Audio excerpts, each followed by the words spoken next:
I guess in the best of all possible worlds, we would only screen for vulnerable plaque. But I don't see that as being realistic. First of all, the detection of specific vulnerable plaques may be on the horizon, but is even more of a challenge than screening for atherosclerosis.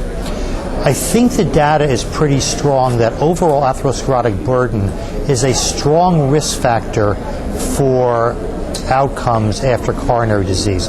Not necessarily because the plaque itself is the culprit, but because the more atherosclerosis you have, the more likely you are to have vulnerable plaques develop. So sure, if we could just screen for vulnerable plaques in individual patients every 6 months, that might work.